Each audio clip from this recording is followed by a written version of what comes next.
Ang dapit sa sala kinahanglan pulihan sa kaayuhan ug gugma kay kundili ang daotan sa sala makausap pa mupuno sa kahaw-ang nga nahibilin sa dihang ang sala gikuha.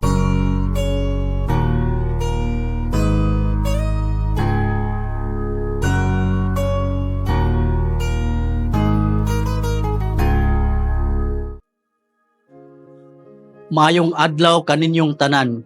Ako si Seminaryan Alvin Kahis, usa sa mga predicons dinhi sa Archdiocese of Cebu ug karon aniak nasad kita sa inadlaw nga palandong ang pagpamalandong sa pulong sa Dios.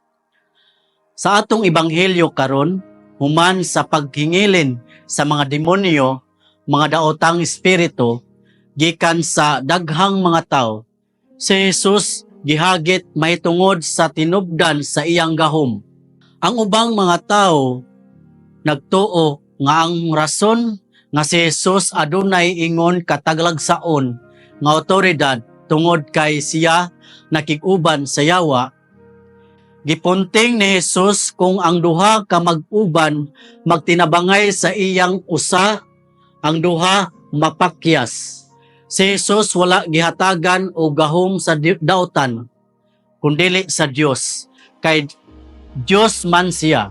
O ang bisan kinsa nga dili uyon kang Jesus, nagpabuhat batok kaniya. O busa batok sa usa, kabugtong trinidad nga sa Dios. Gisulti usab ni Jesus nga kung makuha ang daotan, kinahanglan nga pulihan kini sa kaayuhan.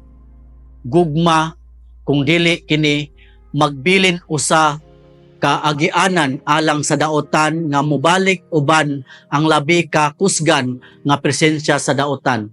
Busa sa atong kinabuhi kung atong biyaan ang atong kaugalingon nga abli sa pagtugot sa daotan nga musulod sa mga liki, ang mga liki musangkot sa dugang mga kadaot. Kung dili nato silyuhan ang mga liki sa gugma sa Dios o sa atong lihok sa gugmang putli o pagtuo, nan ang daotan makakita sa dalan balik sa atong kinabuhi o kita adunay mas grabe nga lungag kaysa kaniadto.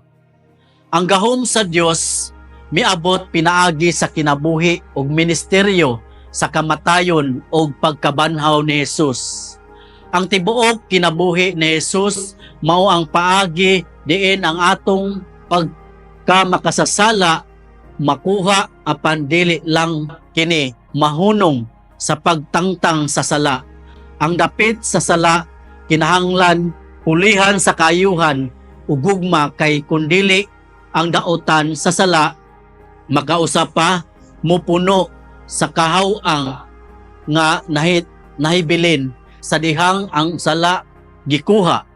Nagkinahanglan kini og aksyon sa atong bahin ug nagpasabot usab nga kinahanglan natong hangyoon ang Ginoong Hesus nga magpadayon usab sa paglihok sa atong kinabuhi.